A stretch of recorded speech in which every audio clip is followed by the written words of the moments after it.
నామమునకు ఘనత మహిమ ప్రభావం కలుగును గాక. ఆమేన్. కీర్తనకారుడు ఈ విధంగా మాట్లాడుచున్నాడు. యెహోవా ఎదుట మౌనంగా నుండి ఆయన కొరకు కనిపెట్టుకునుము, తన మార్గం వదిలి అని చూచి వ్యసన పడకము, దురాలోచనలు నెరవేర్చుకుని అని చూచి వ్యసన పడకమని దేవుని భక్తుడు రాస్తున్నాడు. ఆమేన్. మౌనంగా ఉండాలండి దేవుని సన్నిధిలో. అంటే దేవుని స్తుతించద్దని కాదు, పాటలు పాడొద్దని కాదు, చప్పట్లు కొట్టొద్దని కాదు, సంతోషంతో నాట్యం చేయొద్దని కాదు. ఆయన కొరకు కనిపెట్టడంలో, ఆయన కార్యం సఫలం చేసేటప్పుడు ఆయన కొరకు కనిపెట్టడంలో నీ నిరీక్షణలో నువ్వు నిలిచి ఉండాలి. ఆమేన్. హల్లెలూయా.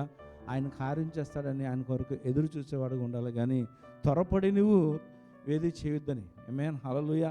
నీ సొంత ఆలోచనలతో ముందుకు వెళ్ళొద్దని, ఆయనపై ఆధారపడమని దేవుడు వాక్యం ద్వారా దేవుడు మనతో మాట్లాడుతున్నాడు. ఎందుకంటే ఆయన్ను నమ్ముకుంటే ఆయన ఎన్నడూ విడిచిపెట్టే దేవుడు కాదు. నీతిమంతుని కలిగింది కొంచెమైనా అది చాలా గొప్పదని దేవుడు మాట్లాడుచున్నాడు. ఆమేన్. కీర్తన ఇంకా ఏమంటాడంటే, ఆపత్కాలం మందు ఎందుకు మనం మౌనంగా కనిపెట్టుకుండాలంటే, ఆపత్కాలం మందు వారు సిగ్గునందరు. ఆమేన్. హల్లెలూయా. నీవు ఎవరిపై ఆధారపడుతున్నావో ఆ దేవుడు నిన్ను సిగ్గుపరిచే దేవుడు కాదు. ఆమేన్. హల్లెలూయా. ఆ దేవుడిని స్తుతించుటకు నీవు కూడా సిగ్గుపడకూడదు. ఆమేన్. హల్లెలూయా. సమస్తమును కూడా ఆయన పాదాలు ఎదురెట్టి ఆయనను కనపరచవలసిందిగా మిమ్మల్ని అందరిని ప్రేమతో ప్రోత్సహిస్తున్నాను. అందరు లేచి నిలబడి ఆయన కనపడదాం, ఆయన గొప్ప చేద్దాం. మన దేవుణ్ణి, మన నిరీక్షణకు ఆధారమైన ఆధారభూతిని ఆ దేవుణ్ణి కనపడదాం. సమస్త మహిమకు ఆయన ఒక్కడే అర్హుడని ఆయనను గొప్ప చేద్దాం. ప్రార్థన చేసుకుని దేవుని సన్నిధిలో మనం ప్రవేశిద్దాం. హల్లెలూయా. సహోదరి పరిమళ మనలను ప్రార్థన నడిపిస్తాం.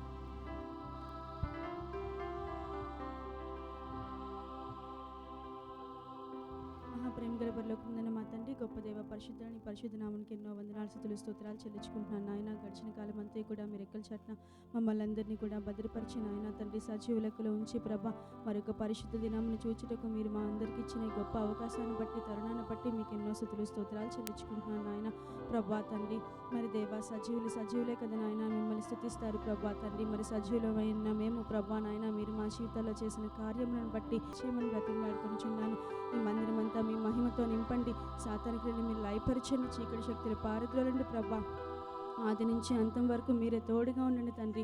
పాటల్లో మీరు తోడుగా ఉండండి, వాక్యం ద్వారా మరి దేవా మీరు మాతో మాట్లాడండి తండ్రి. మీ దాసుని మరి మీరు బలపరచండి ప్రభా నాయన తండ్రి. టెక్ టీం వాళ్ళు మీరు జ్ఞాపకం చేసుకునండి దేవా తండ్రి. ప్రభా ప్రతి ఒక్క ఆటంకం నుంచి మీరే తప్పించండి తండ్రి. ప్రభా తండ్రి సాతాన్ని ఆటంకాలన్నింటినీ కూడా మీరు తీసివేయండి ప్రభా. వచ్చిన వాళ్ళందరినీ కూడా మీరు దీవించండి, మరి రానై ఉన్న వాళ్ళని త్వరగా తీసుకురండి ప్రభా తండ్రి. మరి యోగ్యమైన రీతిలో ప్రభా తండ్రి ఈరోజు మీ బలలో చేయి వేయటకు ప్రభా మా అందరికీ మరి దేవా తండ్రి మీరు ఇచ్చిన కృపను బట్టి మరొకసారి మీకు ఎన్నో స్తుతులు స్తోత్రాలు చెల్లించుకుంటూ యేసు నామములో చిన్న ప్రార్థన అడిగి వేడుకుంటున్నాను పరమ తండ్రి. ఆమేన్. హల్లెలూయా. ప్రభువుని స్తుతిద్దాం.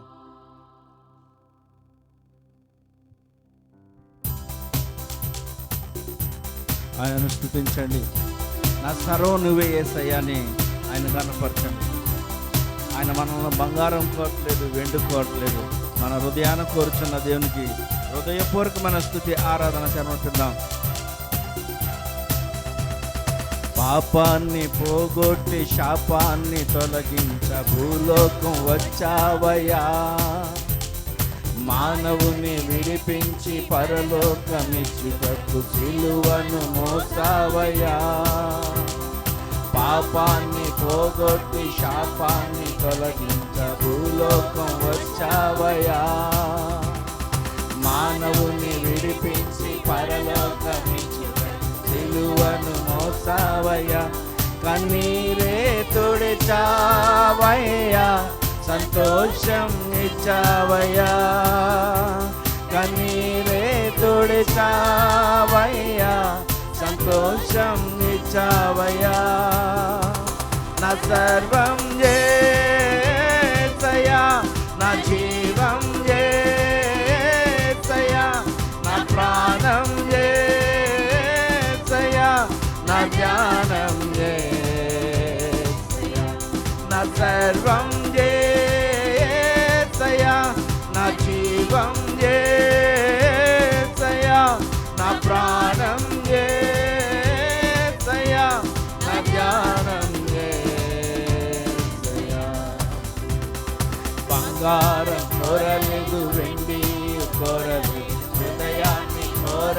అడిగావయ్యా.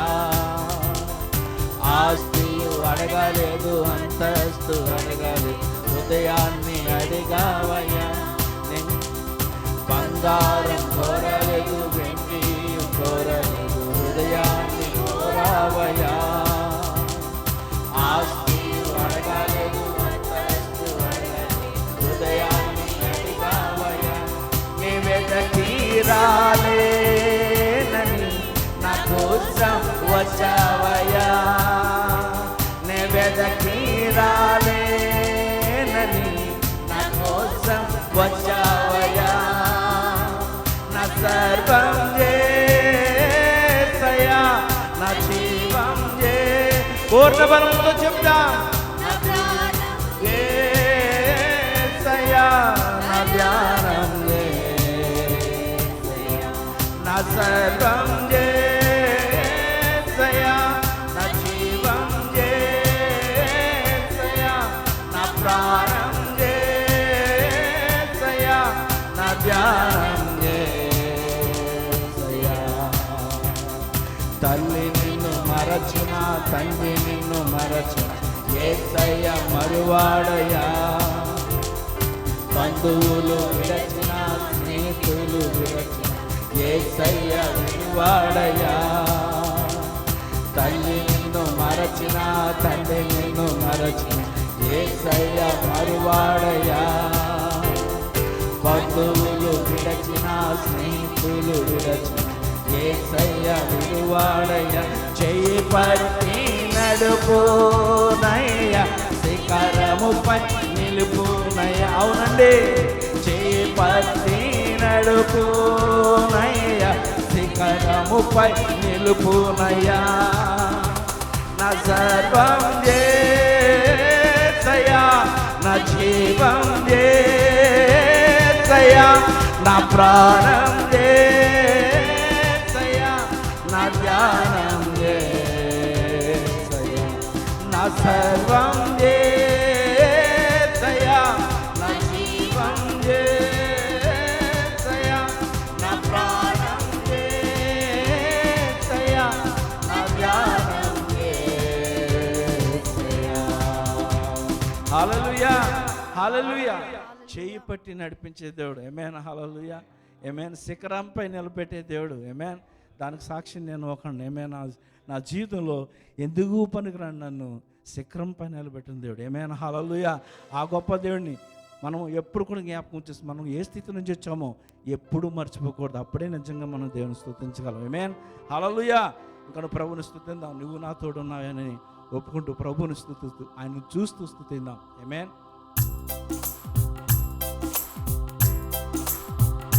నాకు భయమేలా, నాకు దిగులేలా, నాకు చింతేలా, నాకు నీదేలా. నాకు భయమేలా, నాకు దిగులేలా, నాకు చింతేలా, నాకు నీదేలా. నీవు నా తోడు ఉన్నావయ్యా. నాకు భయమేలా నా యేసయ్యా. నీవు నాలోనే ఉన్నావయ్యా. నాకు దిగులేలా నా యేసయ్యా. నాకు భయమేలా, నాకు దిగులు. చెప్దాం. నాకు భయమేలా, నాకు నీదేలా.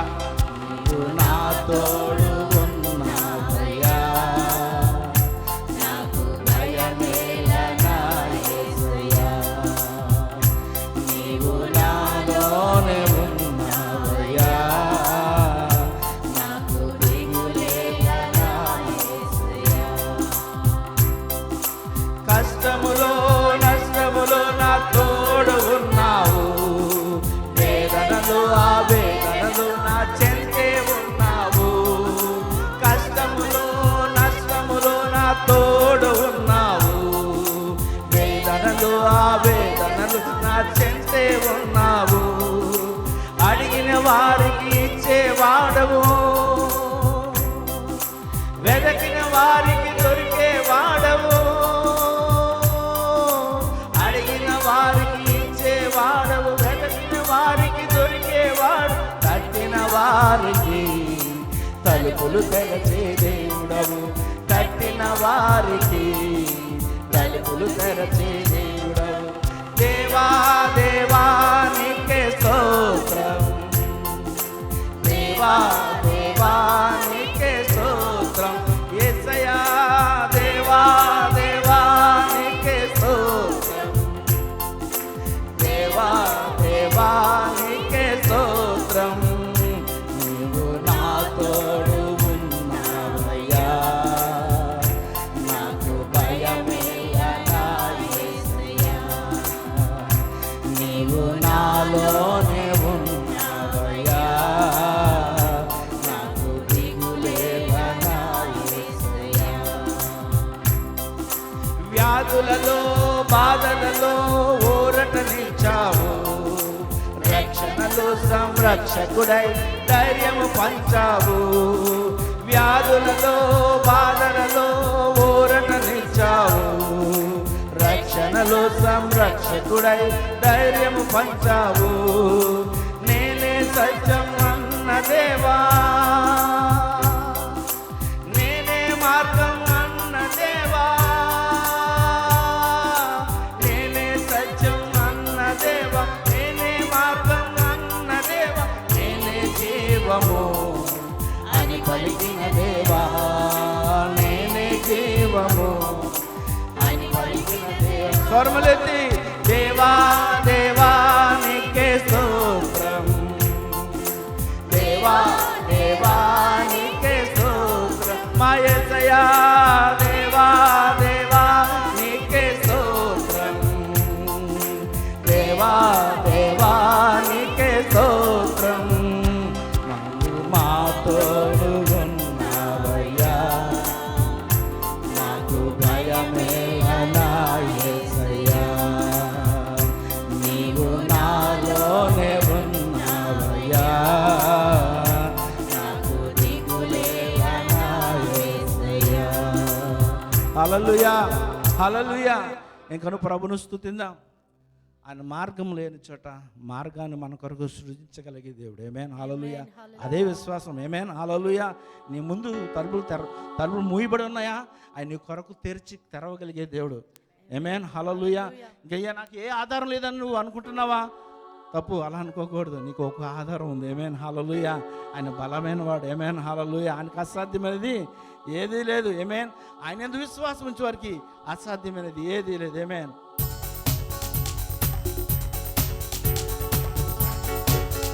నేను సాధించలేని లేనే లేదు, జయించలేని లేనే లేదు, అసాధ్యమైనది లేనే లేదు, విజయం ఎప్పుడు నాదే. నేను సాధించలేని లేనే లేదు, జయించలేని లేనే లేదు, అసాధ్యమైనది లేనే లేదు, విజయం ఎప్పుడు నాదే. మార్గములను సృజించువాడు, జీవితాలను వెలిగించువాడు, బ్రతుకునావా నడిపించువాడు, యెహోవాయే నాకుండగా. మరోసారి చెప్తాం. మార్గములను సృజించువాడు, జీవితాలను వెలిగించువాడు, బ్రతుకునావా నడిపించువాడు, యెహోవాయే నాకుండగా. నేను సాధించలేని లేనే, విశ్వాసంతో చెప్తాం, జయించలేని లేనే లేదు, అసాధ్యమైనది లేనే లేదు, విజయం ఎప్పుడు నాదే. ఎన్ని ఇక్కట్లు నా ఎదురైనను, జలములు నాపై లేచినను, ఎన్ని ఇక్కట్లు నా ఎదురైనను, జలములు నాపై లేచినను, సంఖ్యలు నన్ను బిగదీసినను, శత్రువులు అడ్డుగా నిలచినను, సంఖ్యలు నన్ను బిగదీసినను, శత్రుగోడలు అడ్డుగా నిలచినను. చెప్పాలి విశ్వాసంతో. నేను నేను సాధించలేని లేనే లేదు, జయించలేనిది లేనే లేదు. ఆమేన్. అసాధ్యమైనది లేనే లేదు, విజయం ఎప్పుడు నాదే. ఆమేన్.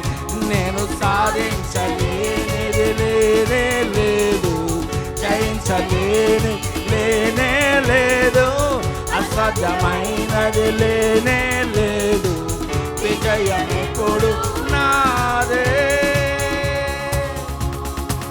జీవితమంతా శూన్యమైనను, నన్ను విడచినను. జీవితమంతా శూన్యమైనను, బంధువులందరూ నన్ను విడచినను. వ్యాధులెన్నో నన్ను చుట్టినను, అడ్డంకులెన్నో నాకెదురైనను. వ్యాధులెన్నో నన్ను చుట్టినను, అడ్డంకులెన్నో నాకెదురైనను. నేను సాధించలేని, విశ్వాసులకు మాత్రమే సాధించలేనిది ఏది లేదు. ఆమేన్. హల్లెలూయా. యేసును నమ్మగలిగినప్పుడు నీకు అసాధ్యమైనది ఏది లేదు. ఆమేన్.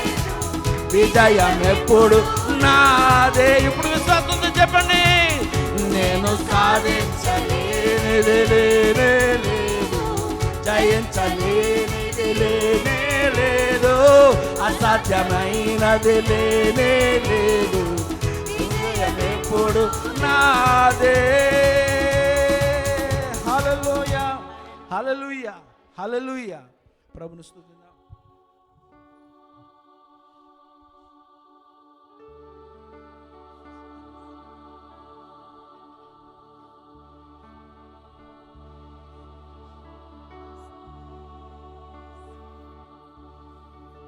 హల్లెలూయా.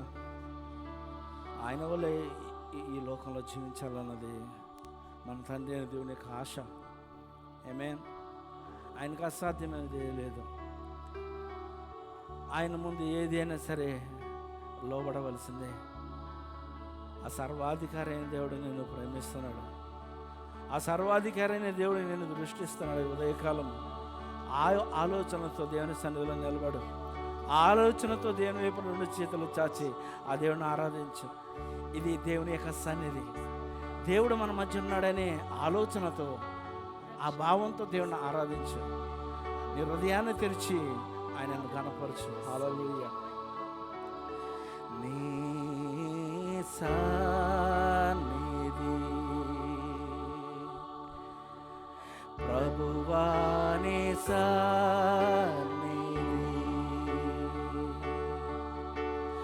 అది ఎంతో పరిశుద్ధమో నీ సన్నిధి, నీ స్వరము ప్రభువా, నీ స్వరము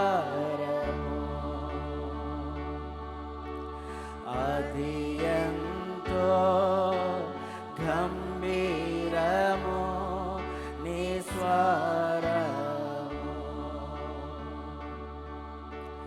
నీ సన్నిధిలో నిలచుండి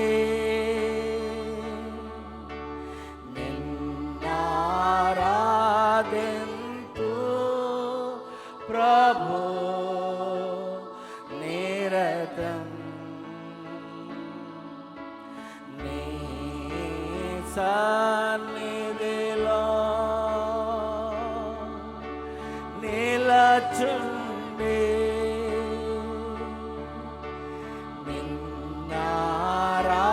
నిన్నారాధింతు ప్రభు నిరతం. నీ సన్నిధి ప్రభువా, నీ సన్నిధి నాకెంతో ప్రియమైనది. నీ సన్నిధి నీ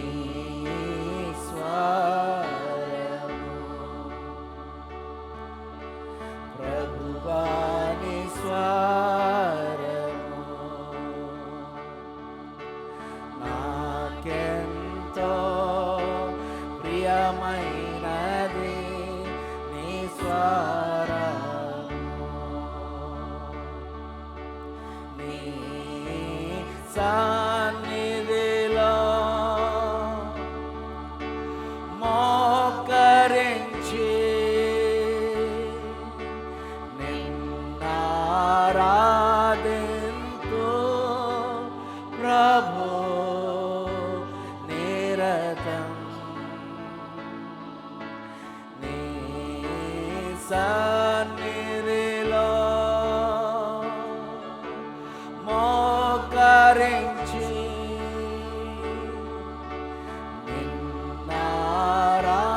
నిన్నారాధింతు ప్రభు నిరతం నీ సన్నిధి ప్రభువా నీ సన్నిధి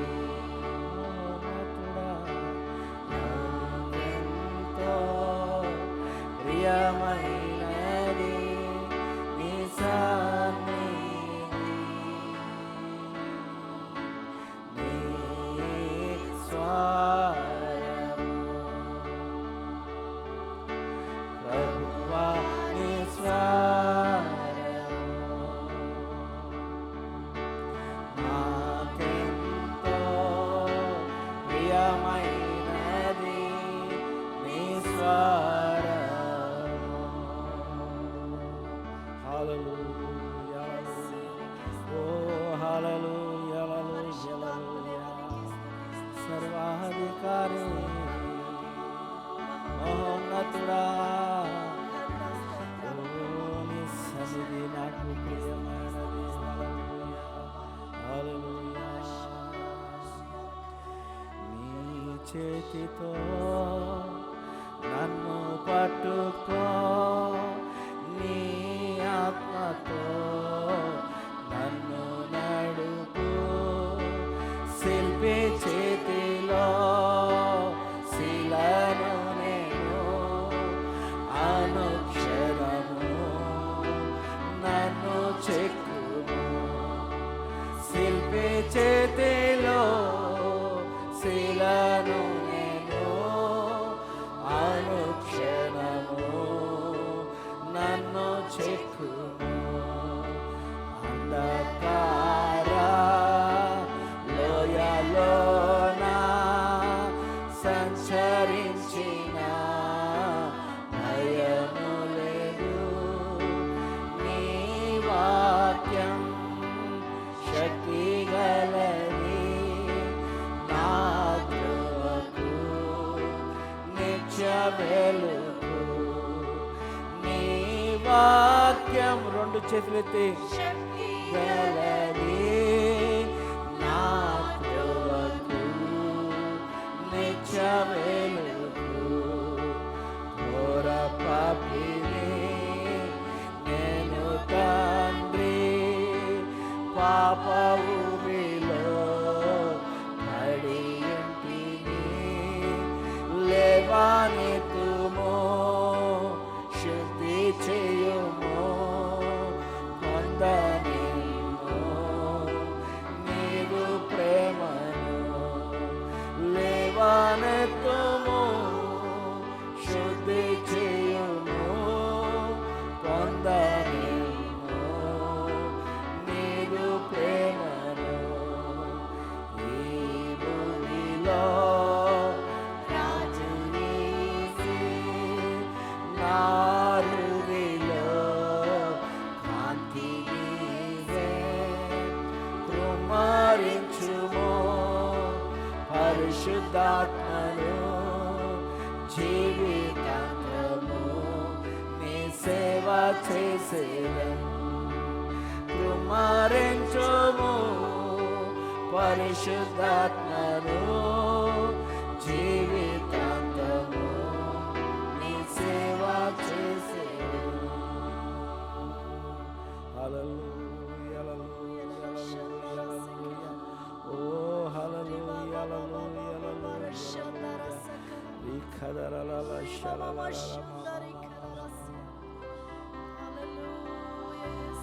మహోన్నతుడా,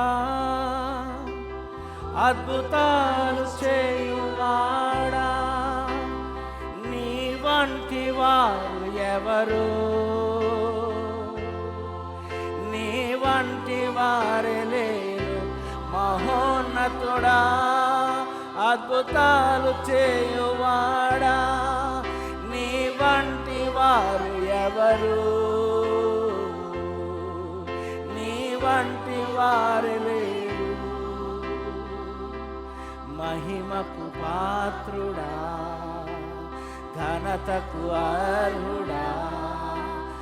మా చేతులెత్తి మేము నిన్నారాధించెదము. మహిమకు పాత్రుడా, ఘనతకు అర్హుడా. మా చేతులెత్తి మేము నిన్నారాధించెదము. మహోన్నతుడా, అద్భుతాలు చేయువాడా, నీ వంటి వారు ఎవరు? నీ వంటి వారు లేరు. మహోన్నతుడా, అద్భుతాలు చేయువాడా, నీ వంటి వారు ఎవరు? నీ వంటి వారే లేరు. హల్లెలూయా, ఓ హల్లెలూయా. యేసయ్యా, నీ వంటి వారు లేరే లేరయ్యా. నీలా ప్రేమించు వారు లేనే లేరయ్యా. నీలా ప్రాణం పెట్టిన వారు లేనే లేరయ్యా. నీలా మా కొరకు ఆలోచించిన వారు లేనే లేరయ్యా. యేసయ్యా, నీవే మా తోడయ్యా. నీవు మాకుండగా తండ్రి మాకు భయమే లేదయ్యా. మహోన్నతుడా, నీ నీడలో మమ్మలను విశ్రమింపచేయు తండ్రి. ఓ హల్లెలూయా, హల్లెలూయా, హల్లెలూయా. ఓ హల్లెలూయా. ఎవరు మౌనం ఉండదు. మహోన్నతుని నీడలో ఉన్నారు, ఆయన సన్నిధిలో ఉన్నారు. రీ బాబా ఓ రకలల షందలదెరెల్దర రెబరిలల్బరెలె షెల్లెరెలెరె రేఖలలెరెలెలెలల మనమ సందలల మమమ. తండ్రి నీకే స్తుతులు, మహోన్నతుడా నీకే స్తుతులు, నీకే ఆరాధన. గొప్ప తండ్రి, ఓ బలమైన తండ్రి, నీకే హల్లెలూయా ఆరాధన. మా ఆరాధన అంగీకరించండి నాయన. మా ఈ ఉదయకాలపు ఆరాధన నీకు ఇంపైన సువాసన ఉన్నట్లు కృప చూపించండి అయ్యా. అయ్యా, మా ఆరాధన అంగీకరించండి ఆయన. నీ బిడ్డలు ఏ యొక్క స్థితిలో ఇచ్చిన్నారో నా ప్రభా, ఆ స్థితులను అప్పుడు తిరిగి వెళ్ళకూడదు ప్రభా. తండ్రి, సమస్తమును మార్చగల దేవుడు అని నీ మీద విశ్వాసంతో నీ సన్నిధికి వచ్చినారు అయ్యా. తండ్రి నాయన, మమ్మల్ని తృప్తిపరిచి పంపించమని అడుగుతున్నా. అయ్యో తండ్రి, ఇంకా జరగవలసిన కార్యక్రమం అంతట్లో నీ ఆత్మధర్మమును సర్వసత్యంలో నడిపించి నీవే మహిమ ప్రభావాలు పొందుకోమని యేసయ్య పరిశుద్ధ నామములో ఆరాధించి వేడుకొనిచున్నాం పరమ తండ్రి. ఆమేన్. అందరూ గట్టిగా చప్పట్లు పట్టుకోటి ప్రభునాన్ని కనపడదాం. పాస్టర్ గారిని చప్పట్లతో ఆహ్వానిద్దాం.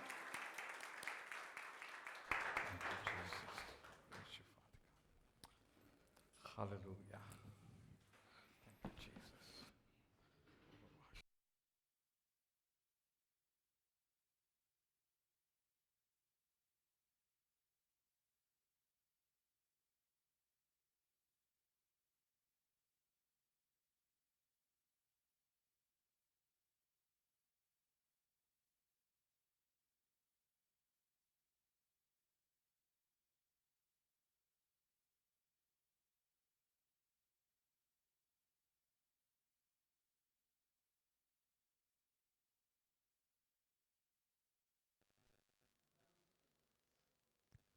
హల్లెలూయా.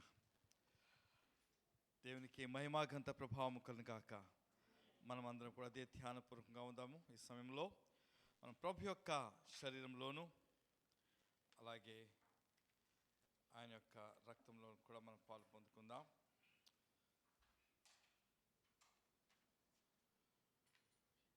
మనకు ఇవ్వబడిన వాక్య ప్రకారంగా 1 కొరింథీయులకు రాసిన పత్రిక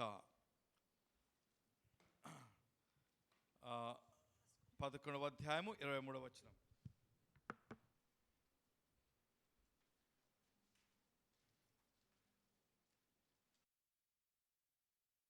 రాసిన పత్రిక 11:23. నేను మీకు అప్పగించిన దానిని ప్రభు వలన పొందితిని. ప్రభు అయిన యేసు తాను అప్పగింపబడిన రాత్రి ఒక రొట్టెను ఎత్తుకొని కృతజ్ఞతాస్తుతులు చెల్లించి దానిని విరిచి, ఇది మీ కొరకైన నా శరీరము, నన్ను జ్ఞాపకం చేసుకుంటకే దీన్ని చేయడం చెప్పాను. ఆ ప్రకారమే భోజనమైన పిమ్మట ఆయన పాత్రను ఎత్తుకొని, ఈ పాత్ర నా రక్తం వలనైన క్రొత్త నిబంధన, మీరు దీనిలోని త్రాగునప్పుడల్లా నన్ను జ్ఞాపకం చేసుకుంటకే దీన్ని చేయడని చెప్పాను. మీరు ఈ రొట్టెను తిని ఈ పాత్రలోనిది త్రాగునప్పుడల్లా ప్రభు వచ్చే వరకు ఆయన మరణమును ప్రచురించుదురు. కాబట్టి ఎవడు అయోగ్యముగా ప్రభు యొక్క రొట్టెను తినునో లేక ఆయన పాత్రలోనిది త్రాగునో వాడు ప్రభు యొక్క శరీరమును గూర్చి రక్తమును గూర్చి అపరాధియగును. కాబట్టి ప్రతి మనుష్యుడు తన్ను తాను పరీక్షించుకొనవలెను. అలాగు చేసి ఆ రొట్టెను తిని ఆ పాత్రలోనిది త్రాగవలెను. ప్రభువు శరీరమును వివేచింపక తిని త్రాగువాడు తనకు శిక్షావిధి కలుగుటకే తిని త్రాగుచున్నాడు. ఇందువలనే మీలో అనేకులు బలహీనులను రోగులనై ఉన్నారు, చాలామంది నిద్రించుచున్నారు. అయితే మనలను మనమే విమర్శించుకునేలా తీర్పు పొందకపోదుము. హల్లెలూయా. వాక్యము మనము అనేక సార్లు ప్రతిసారి చదువుతుంటాం, అనేకసార్లు చదువుతుంటాం. స్పష్టమైనటువంటి ఒక మాట, ఒక వర్తమానం ఇక్కడ మనకు రాయబడి ఉంది. మనము ప్రభు యొక్క శరీరములోను అలాగే ప్రభు యొక్క రక్తంలోను పాలు పొందేటప్పుడు ఉండవలసినటువంటి అర్హత గురించి రాయబడి ఉంది. అది ఏంటో, అది ఏమని చెప్తున్నట్టు, అది ఒక నూతన నిబంధన, యేసుక్రీస్తు చేసిన నిబంధనను మనం గుర్తు చేసుకున్నట, ఆయన యొక్క మరణము అంటే ఆయన మరణములో పొందినటువంటి బాధలను, శ్రమలను గుర్తు చేసుకున్నట, వీటన్నిటినీ మనం చేసుకొనిచున్నప్పుడు అయితే ఆయన యొక్క పరిశుద్ధమైన రక్తములో శరీరంలో మనం పాలు పొందేటప్పుడు మనలో అర్హత అంటే పరిశుద్ధత, మనలను మనం పరీక్షించుకొని మనలో ఉన్నటువంటి ప్రతి పాపమును ఒప్పుకొని అలాగ చేయట, అది అర్హతనిస్తుంది. ఆ అర్హత మనం పరీక్షించుకున్నట్టు మనం సంపాదించుకుంటాం. పరీక్షించుకున్నప్పుడు పరిశుద్ధాత్ముడు మనకు నేర్పిస్తాడు, అర్థమయ్యేటట్టు చేస్తాడు. అప్పుడు ఒప్పుకున్నప్పుడు దేవుడు కృపచేత మనను క్షమించి మన సమస్త పాపముల నుండి, అపరాధముల నుండి మనను విడుదల చేస్తాడు. అందుకే మీకు ఒక రోజు ముందే మరలా గుర్తు చేస్తుంటాం. అయితే మీలో ఎంతమంది నిన్న రాత్రి ప్రార్థనలో మిమ్మల్ని మీరు పరీక్షించుకున్నారు? లేకపోతే నిన్న రాత్రి కాబట్టి ఉదయకాలం ఇక్కడ వచ్చే ముందు లేచిన తర్వాత కొద్ది సమయం పరీక్షించుకోవడం అంటే 2 మాటలు చెప్తే నన్ను క్షమించి ప్రభాని కాదు. మన హృదయం తప్పకుండా పరీక్షించుకోవాలి, ఒప్పుకోవాలి. ఒప్పుకున్న ప్రతి పాపాన్ని కూడా దేవుడు క్షమిస్తాడు. కాబట్టి ఆ ప్రకారంగా చేసుకుని రావాలని మేము ఆశిస్తున్నాము. మీరు చేస్తున్నారు లేదో మీకు తెలుసు. అయితే చేయుట ప్రతిసారి చాలా అవసరము. ఆమేన్. ఈ సమయంలో మనం ప్రభు యొక్క శరీరంలోనూ రక్తం పాలు పొందుకుందాం, ప్రార్థన చేసుకుందాం. ప్రార్థన చేసుకునేటప్పుడు ఇంకా ఎవరైనా సిద్ధపడినట్లయితే మరొకసారి మీ హృదయం తెరిచి ప్రభునకు సమర్పించుకోనండి. సమస్త మహిమకు గంతకాల్సిన మా తండ్రి, మా ప్రభా యొక్క ఉదయకాలం మరొకసారి మీ శరీరంలోనూ రక్తంలోనూ పాలు పొందుటకు ఇచ్చుచున్నటువంటి ఈ యొక్క అవకాశం కొరకే మీకు వేలాది స్తుతులు చెల్లించుకొంచున్నాం. ప్రభా, మీరు మమ్మల్ని ప్రేమించి మా కొరకు మీ ప్రాణం పెట్టి మీ శరీరమును మీ యొక్క జీవమును మా కొరకు మీరు ధారపోసి, మీ రక్తం ధారపోసి ప్రభా, మా యొక్క పాపక్షమాపణ కొరకే, మా యొక్క శాప విముక్తి కొరకే, సమస్త బంధకములు విడుదల చేయడం కొరకే గొప్ప ప్రభా బలియాగం మీరు చేస్తున్నారు. ప్రభా, మీ యొక్క బలియాగమును గుర్తు చేసుకొంచున్నాం. ఈ బలియాగంలో మీరు పొందిన శ్రమ ప్రభా మానవులు లెక్క పెట్టజాలనంతటువంటి శ్రమ తండ్రి, అది గుర్తు చేసుకొంచున్నాం. ఈ ఉదయకాలంలో మా ముందు ఉంచబడినటువంటి ఈ రొట్టె మీ శరీరమునకు అలాగే మీ యొక్క రక్తం యొక్క మీ యొక్క రసం యొక్క రక్తమునకు సాదృశ్యం ఉంటున్న వీటిని మీరు పరిశుద్ధపరచి అభిషేకించి రొట్టెను మీ శరీరము గాను అలాగే రసమును మీ రక్తము గాను మీరు మాకు ప్రభు అభిషేకించవలసిన ప్రార్థన చేస్తున్నాం తండ్రి. ప్రభా, మా యొక్క ఆరాధనలో మీరు మహిమ పొందుకోమని మా ప్రభువును రక్షకుడు యేసుక్రీస్తు నామములో ప్రార్థన చేస్తున్నాం తండ్రి. ఆమేన్. ప్రభు తాను అప్పగింపబడిన రాత్రి రొట్టెను ఎత్తుకొని, ఇది మీ కొరకు నలగగొట్టబడినటువంటి నా శరీరం అని ఆయన ఇచ్చుండగా తన శిష్యులకు ఇచ్చుండగా వారు దాన్ని తీసుకుని వారు పంచుకున్నారు. అలాగే ఇది మేము దగ్గరకు వచ్చినప్పుడు మీరును దీన్ని తీసుకొని మీ యొక్క చేతిలో పట్టుకుండవలసిందిగా కోరుచున్నాం. అలాగే భోజనమైన పిమ్మట ఆయన ఒక పాత్రను ఎత్తుకొని ఈ పాత్ర మీ కొరకు చిందింపరిచిన నా రక్తమైన నూతన నిబంధన అని సెలవిచ్చుండగా దాన్ని కూడా మనం తీసుకుని పట్టుకుందాం. అందరము కూడా ఒకేసారి ఏకంగా దీంట్లో పాలు పొందుకుందాం. సిల్వలో నాకై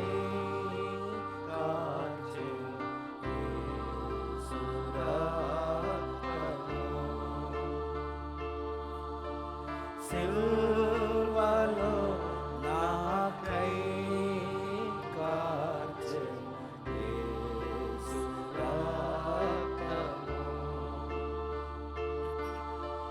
శిలనైన నన్ను మార్చెను యేసు రక్తము. శిలనైన నన్ను మార్చెను యేసు రక్తము. యేసు రక్తము. ప్రభు యేసు రక్తము. అమూల్యమైన రక్తము. యేసు రక్తము. అమూల్యమైన రక్తము. యేసు రక్తము.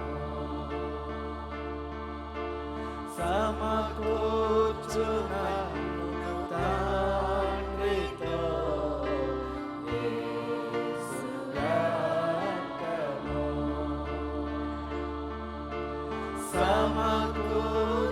సమకూర్చునన్ను తండ్రితో యేసు రక్తము. సంధి చేసి చేర్చును యేసు రక్తము. సంధి చేసి చేర్చును యేసు రక్తము. యేసు రక్తము. ప్రభు యేసు రక్తము. ఐక్యపరచును తండ్రితో యేసు రక్తము. ఐక్యపరచును తండ్రితో యేసు రక్తము. సమాధాన పరచును యేసు రక్తము. సమాధాన పరచును యేసు రక్తము. సమస్యలన్నీ తీర్చును యేసు రక్తము. సమస్యలన్నీ తీర్చును యేసు రక్తము. యేసు రక్తము. ప్రభు యేసు రక్తము. సంపూర్ణ శాంతినిచ్చును యేసు రక్తము. సంపూర్ణ శాంతినిచ్చును యేసు రక్తము. నా యేసు రక్తము. శ్రీ యేసు రక్తము. మన చేతిలో ఉన్నటువంటి ప్రభు శరీరము మనమందరం కూడా ఒకేసారి తీసుకుని ఆయన మహిమపరచుకుందాం. మన పాపముల కొరకై చిందించిన ఆయన రక్తము మన అందరం కూడా ఆయన యొక్క శ్రమను గుర్తు చేసుకొనొచ్చు. దీంట్లో పాలు పొందుకుందాం.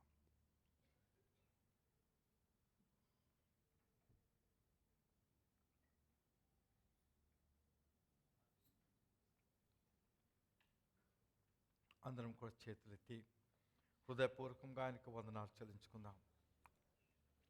హల్లెలూయా, హల్లెలూయా, హల్లెలూయా. స్తోత్రము, స్తోత్రము, స్తోత్రము. వందనాలు ప్రభా, నీకు వేలాది వేల వందనాలు. నీ కృప కొరకై, నీ కనికరం కొరకై, నీ యొక్క ప్రేమ కొరకై, నీ యొక్క దయ కొరకై వందనాలు తండ్రి. ప్రభా, మేము పాపులమండగా మమ్మల్ని క్షమించి ప్రభా మీ యొక్క శరీరంలో అలాగే మీ రక్తంలో పాలు పొంది మీతో ఏకమవునటువంటి యొక్క భాగ్యమును మాకు ఇచ్చేందుకు స్తుతులు చెల్లించుకొంచున్నాం.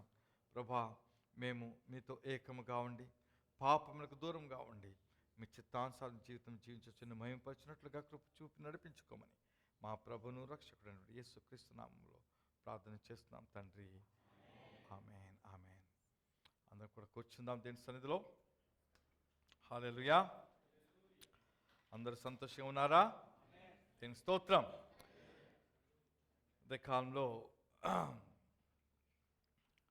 మరి యొక్క చాలా సింపుల్ అయినటువంటి ఒక వాక్యమును అలాగే దాని అర్థమును మీకు అందచేయాలని ఆశిస్తున్నాను. ఇది తెలిసిన ఒక విషయం, అయితే ఆ తెలిసిన విషయాన్ని గుర్తు చేసుకుంటూ ఉండటం అవసరం, ఎందుకంటే మర్చిపోతుంటాం. ఈ లోకంలో క్రైస్తవులుగా లేకపోతే ఆయన విశ్వాసులుగా మనం మారిన తర్వాత మనకు అనేకమైనటువంటి ఆధిక్యతలు ఉన్నాయి. ఈ ఆధిక్యతలు ఉన్నాయి అని మర్చిపోయి చాలా కొన్నిసార్లు సారోఫుల్ అంటే దుఃఖము, బాధల్లో, కష్టాల్లో అనేకమైన విధాలుగా మనం జీవిస్తుంటున్నాం. పరిశుద్ధుడైన పౌలు అంటాడు, సంతోషించుడి, మరలా చెప్పుదని సంతోషించుడి. మీరు అనుకోవచ్చు, నాకు ఇన్ని దుఃఖాలుంటే ఎలా సంతోషించాను? మనకు దుఃఖాలు, సమస్యలు ఎందుకుంటుంటాయంటే దేవుడిచ్చినటువంటి ఆధిక్యతలను మనము వాటిని అన్వయించుకొని జీవితానికి అన్వయించుకొని వాడుకోకపోవటం వలన ఈ యొక్క బాధలు, కష్టాలు. దేవుడు మనల్ని కష్టపెట్టాలని చూడలేదు. అయితే కొన్నిసార్లు మన విశ్వాసాన్ని పరీక్షిస్తాడు. ఆ ప్రతి పరీక్షకు వెనక నీకు ఒక ఆశీర్వాదాన్ని దాచి ఉంచుతాడు. పరీక్ష లేకుండా ఫలితం కనబడదు. ఫలితము అది పరీక్షలో మంచిదైనా ఉంటుంది, చెడైనా ఉంటుంది. పరీక్షలు బాగా రాసిన వాళ్ళు మంచి ఫలితం, మంచి మార్కులు పొందుకుంటారు. సరిగా చదవకుండా రాసిన వాళ్ళు మంచి మార్కులు పొందుకోవాలి. అయితే దేవుడు పరీక్షిస్తాడు. అయితే పరీక్షలో మంచి ఫలితం పొందాలంటే ఆయన చెప్పిన మాటలను ఆయన యందు విశ్వాసం ఉంచుచు మనము దాంట్లో నడిచినట్లయితే దేవుడులో మనము మరి మంచి ఆశీర్వాదకరమైన జీవితం జీవించగలుగుతాం. హల్లెలూయా, ఆమేన్. కాబట్టి ఈరోజు మీకు చెప్పబోయే వాక్యానికి ఒక శీర్షిక పెట్టాలంటే అపేక్షించుట, అయితే ఆశపడుట. అపేక్షించుట అలాగే ఆశపడుట, లేకపోతే అపేక్షించుట దానితో పాటు విశ్వాసము, రెండు ఒకదానికి ఒకటి ఎలాగూ మరి జోడుగా ఉంటున్నావో అవి మనం నేర్చుకుందాం. చాలా సింపుల్ వాక్యం ఇది. మరి కీర్తనలు 107వ కీర్తన 107వ కీర్తన 9వ వచనము. 107వ కీర్తన 9వ వచనము. ఏల అనగా, ఇక్కడ మాట జాగ్రత్త, ఆశ గల ప్రాణమును ఆయన తృప్తిపరిచున్నాడు, ఆకలి కొని వారి ప్రాణమును మేలుతో నింపియున్నాడు. హల్లెలూయా. ఇక్కడ చాలా స్పష్టమైన మాట కనపడుచున్నది. ఆశ గల ప్రాణమును ఆయన తృప్తిపరుచుచున్నాడు అంటే ఆ మాటకు ఇంకో అర్థం తీసుకుంటే ఆశ లేని వారికి తృప్తి ఉండదు. ఆశించాలి. కొంతమంది ప్రసంగికులు ఒక టైంలో ప్రసంగిస్తూ వచ్చారు, ఇంకా కొంతమంది చేస్తుంటారు. దేవునికి మీరు కానుకలు ఇచ్చేటప్పుడు ఆయన ఏదో ఇస్తాడని ఇవ్వకూడదు, ఆయన ప్రేమించి ఇవ్వాలి. వాళ్ళు చెప్పిన మాట తప్పు కాదు, ఆయన ప్రేమించే ఇవ్వాలి, దేవుని మహిమపరుస్తూనే ఇవ్వాలి. అంతేకాకుండా యేసుక్రీస్తు చెప్పిన మాట ప్రకారంగా ఇయ్యుడి మీకు ఇవ్వబడును, ఆయన చెప్పిన మాట. అది నమ్ముద్దా? నేను ఇచ్చేటప్పుడు నాకు ఇవ్వబడని ఆశపడొద్దా? ఆశపడొచ్చు. ఎందుకంటే ఒక ప్రాణము తృప్తిపరచబడాలంటే మొదట కావాల్సింది ఆశ. ఇంగ్లీష్లో ఏమంటారంటే డిజైర్. ఇంకో మాట ఎక్స్పెక్టేషన్, లేకపోతే అపేక్షించుట.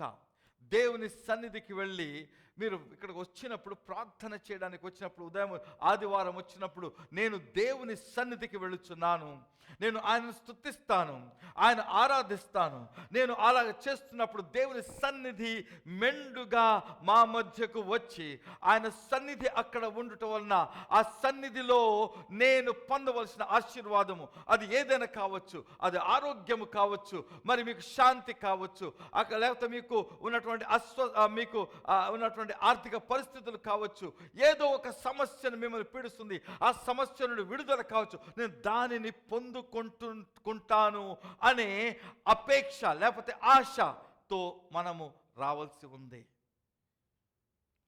అలా రాకుండా ఏదో ఆదివారము ఏదో చర్చికి వెళ్ళాలి, వెళ్ళి వచ్చేసేయాలి, ఎందుకంటే అది నేను చేయాలి, నేను దేవుడికి చేయాలి. దాని ఇంగ్లీష్లో ఏమంటారు, రిలీజియాసిటీ అంటే ఒక మత సంబంధమైనటువంటి ఆచార విధానంగా మనం వచ్చేస్తే. చాలామంది టెంపుల్స్ అంటే మన దేవాలయం గుడిలోకి వెళ్తుంటారు మన దేశంలో.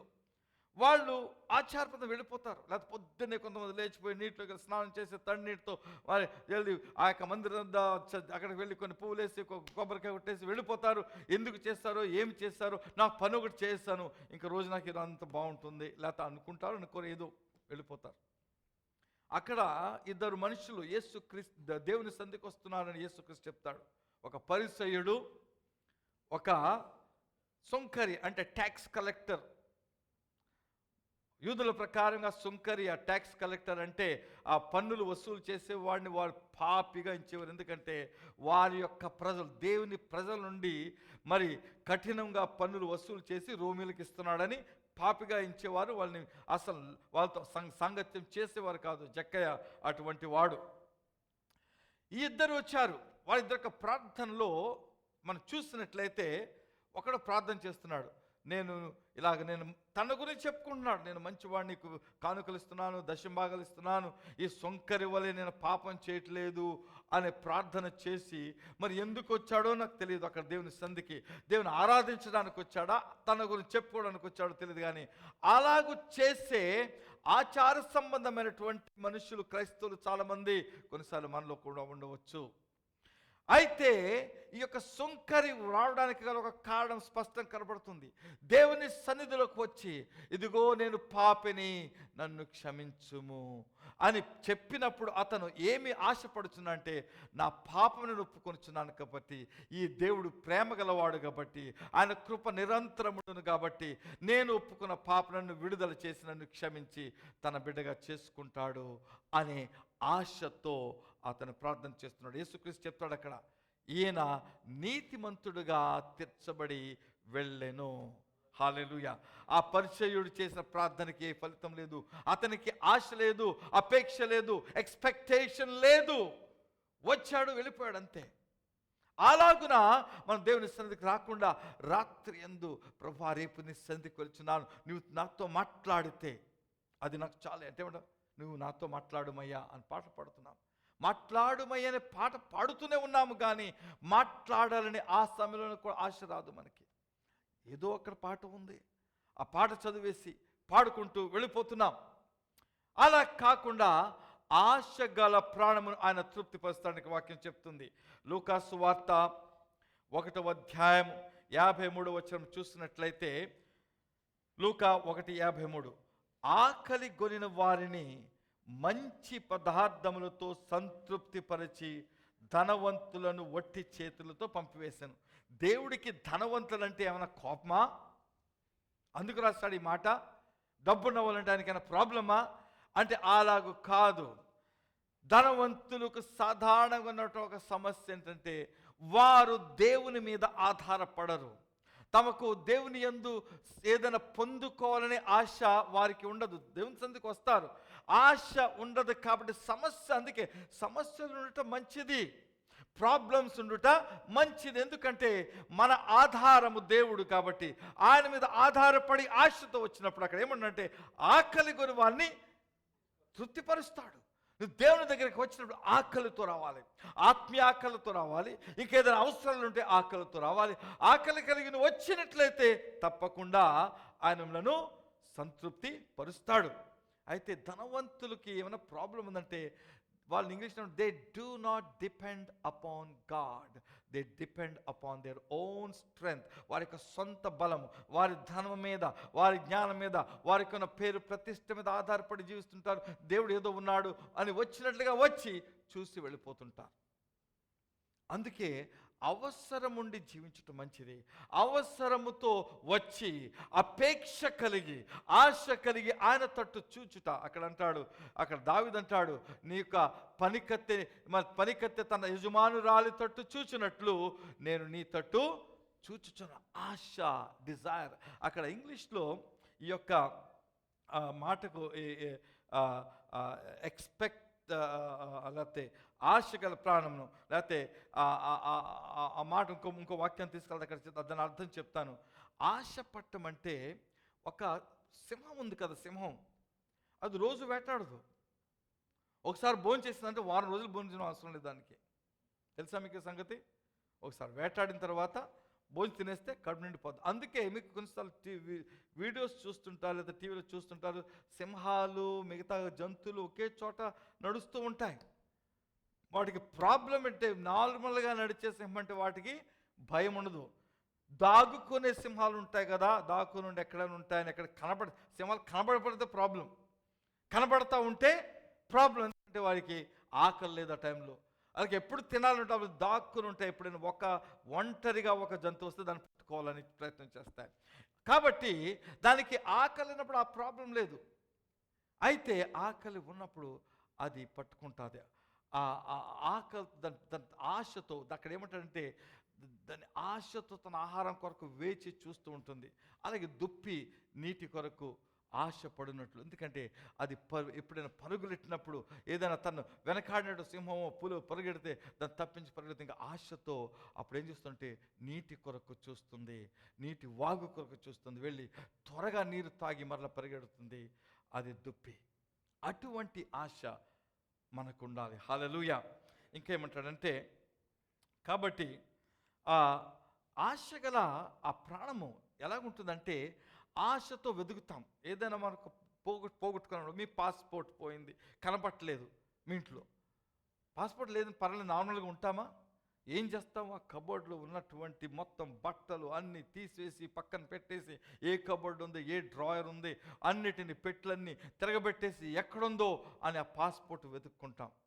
లేకపోతే చిన్న డైమండ్ రింగో ఏదో పోయింది, కింద ఎక్కడ పోయింది, అది ఊరిపోతే తర్వాత చూసుకుంటాం అనుకుంటామా? అది దొరికే వరకు వెతుకుతాము. దానిని ఆశ అంటారు. ఆశ అంటే మీరు దేవుని దగ్గర ఏదైనా పొందుకోవాలంటే అటువంటి ఆశతో రావాలి. ఇదిగో చూడండి. అయితే ఈ ఆశతో విశ్వాసము కలపబడి ఉండాలి. ఇక్కడ హెబ్రీయులకు రాసిన పత్రిక 11వ అధ్యాయం 6వ వచనం చూసుకుందాం. హెబ్రీయులకు రాసిన పత్రిక 11:6 మనకు బాగా తెలిసినటువంటి మాట. విశ్వాసము లేకుండా దేవునికి ఇష్టడేంటో ఈ మాట అందరికీ తెలుసు. చాలా ముందు తొందరగా చెప్పేస్తాయి. మొదటి మాట, విశ్వాసం లేకుండా దేవునికి ఇష్టడేంటో అసాధ్యం అని తెలుసు. అయితే సాధారణంగా విశ్వాసం లేకుండా జీవించేస్తాం. తెలిసి కూడా విశ్వాసం లేకుండా జీవించేస్తాము. ఈ మాట అర్థం స్పష్టం ఏంటంటే, నిజమైన విశ్వాసముతో మనము జీవించకపోతే దేవునికి అయిష్టం. ఇష్టం లేదు ఆయనకి మన మీద. ఇష్టం లేని వాడికి మనం ఏమి ఇవ్వం. మనకు ఫ్రెండ్స్ ఎవరైనా కొంతమంది ఇష్టం లేని మనిషి ఉంటారు, వాడికి ఏమైనా ఇవ్వాలంటే మనకు మనసు రాదు. దేవునికి అంతే. దేవునికి ఇష్టలై ఉండాలంటే విశ్వాసం కలిగి ఉండాలి. అబ్రహాముని ఎందుకంటాడు? స్నేహితుడు అంటాడు. అబ్రహాము స్నేహితుడు ఎందుకు? విశ్వాసం చూపిస్తున్నాడు కాబట్టి. ఆయన ఒక ప్రత్యేకత ఏంటంటే, దేవుడు ఏదైనా మాట చెప్తే నమ్మేసేవాడు. నమ్ముచున్నాడని దేవునికి తెలుసు స్పష్టంగా. ఆయన తెలిసి కూడా ఆయన పరీక్షిస్తున్నాడు. కష్ట పరిస్థితుల్లో తీసుకొచ్చి ఆ పరిస్థితుల్లో కూడా నన్ను నమ్ముతాడా అని తన కుమారుడైనటువంటి ఇస్సాకును బలిమంటున్నాడు. అక్కడ కూడా విశ్వాసం చూపిస్తున్నాడు. చూపించినప్పుడు తన యొక్క ప్రణాళికను అబ్రహాముకు చూపిస్తున్నాడు. ఎలాగో అబ్రహామును ఆశీర్వదించబోతున్నాడు. తన మరి సంతానం ఎలాగ ఆశీర్వదిస్తాడు, తన సంతానం ద్వారా లోకానికి రక్షణ తీసుకొస్తాడు, అన్నిటి దానికి విశుద్ధపరిచి చూపిస్తున్నాడు. విశ్వసిస్తున్నాడు కాబట్టి విశ్వాసం లేకుండా దేవునికి ఇష్టమైన సాధ్యము. దేవుని యొద్దకు వచ్చిన అయితే ఆ విశ్వాసం యొక్క పరిమాణం ఎలాగుండాలి విశ్వాసం అంటే, దేవుని యొద్దకు వచ్చువాడు